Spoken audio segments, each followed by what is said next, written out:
importante?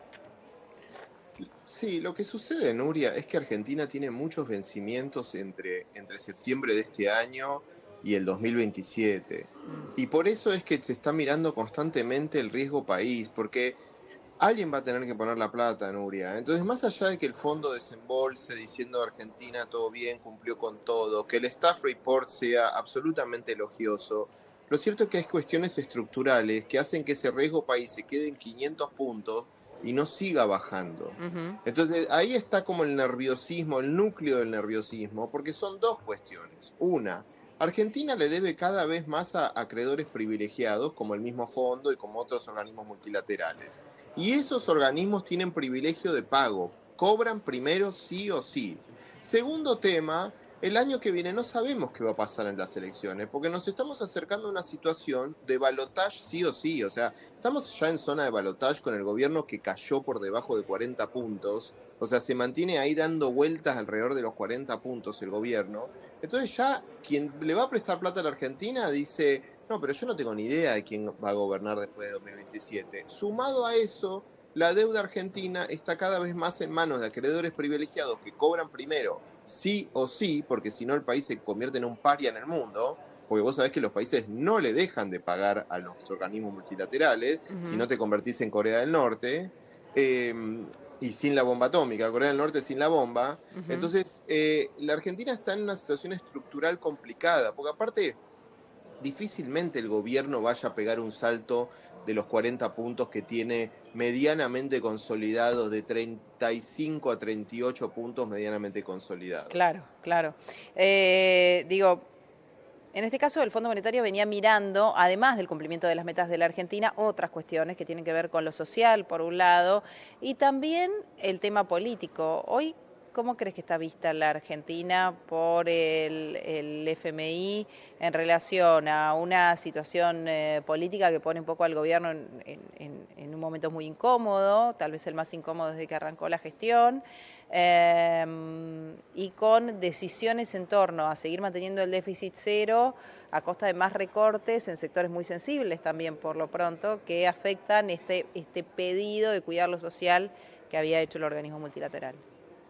Bien, el FMI, Nuria, conoce a la Argentina. Vos sabés que cuando ya todos dejaron de bailar con el fondo en Latinoamérica, por lo menos los grandes, Argentina sigue ahí en ese tango con el fondo porque no puede ordenar sus cuentas y no puede ordenar su macro, entonces necesita constantemente al fondo cuando Chile, Brasil, México ya no lo necesitan. Uh -huh. Entonces el fondo sabe que a último momento en Argentina suele surgir un candidato con un significante vacío muy grande. Suele surgir un candidato a último momento, el mismo año de las elecciones, que termina de alguna manera ganando las elecciones. Uh Digo, -huh. a Macri en el 2015 la UCR lo apoya a último momento y termina ganando. Cristina saca de la galera a Alberto y Milei sorprende a todo el mundo ganando. Entonces, no sé, la incertidumbre política es grande, porque todo el escenario se va armando para que eso vuelva a suceder, Nuria, el año que viene. Claro. ¿Viste? Disconformidad con el kirchnerismo, disconformidad con el gobierno. Bueno, el espacio para que surja eso está, pero aparte de eso, Kicillof viene subiendo. Claro. Con vientos estructurales, vientos invisibles estructurales que están haciendo cada vez más progre al peronismo, cada vez más progre al PJ, Mm. Kicillof se está beneficiando de esos vientos estructurales y suben las encuestas más allá de lo que le haga el kirchnerismo para bajarlo.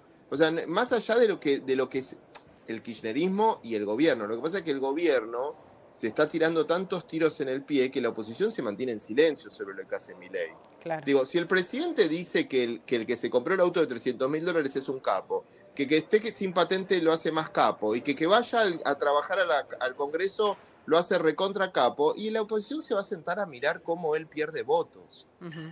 Que no es un proceso lineal, Nuria. No es que el presidente pierde votos inmediatamente para la próxima elección. Uh -huh. Eso en ciencia política se sabe. El electorado anota, así sea tu núcleo duro. Sí. Anota, como en una pareja que te dice de golpe, ah, porque vos en la pandemia me dijiste tal cosa. No, pero pará, la pandemia fue hace 6 años. Sí, claro.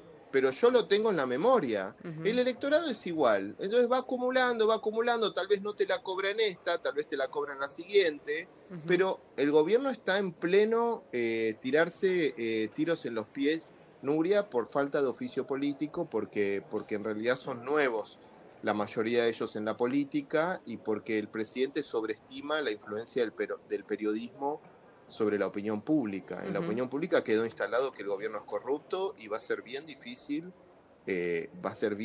borrar esa mancha, Nuria. ujú. ¿Y qué crees que podría hacer cambiar esta tendencia que lleva al presidente a tener cada vez una imagen pública peor? La microeconomía, o sea, Solamente la economía de que bolsillo. la economía tiene que mejorar, pero si el presidente sigue ajustando, es difícil, Nuria, porque el Estado es el gran motor. Digo, lo Ujú, que gasta el Estado es el gran motor. Y el presidente sigue ajustando, sigue habiendo despidos, sigue habiendo, digo, ¿qué es lo que no reactiva? La construcción, no reactiva la industria y no reactiva el ujú, consumo. Bueno, pero ahí ¿cuánto empleo tenés, Nuria? Un montón. ujú, Y aparte se siguen despidiendo empleados públicos nacionales. Bueno, digo, esa economía que, como decía Carlos Melconian ayer, crece al 2%, bueno, pero 2% ¿qué es? Es el crecimiento vegetativo, más o ujú, menos. ujú, Entonces, es poco, esa microeconomía tiene que crecer, las condiciones tienen que mejorar y el gobierno dejar de alegrarse de perder votos. ujú. Porque el próximo paso de criticar el periodismo, que no es para nada serio, lo hacen todos los países, lo hacen todos los gobiernos del planeta, criticar el periodismo independiente, el próximo paso es mucho más peligroso, Nuria. Es criticar a la opinión pública. Ujú, Es agarrársela con los votantes. Y ellos están a 3 pasitos de ir ahí. ujú, Cuando vos lo escuchás al presidente felicitando al que usó el auto de $300.000, felicitando a los que se sacaron un crédito a tasa preferencial en el Banco Nación cuando venían a destruir el Estado, pero tienen lindos suelditos en el Estado, sacan lindos prestamitos en el Estado, con lindas tasas de interés en el Banco Estatal, cuando vos lo ves haciendo eso, decís, bueno, el próximo paso es ir contra la opinión pública. ujú, ujú. Bien, gracias, Hernán.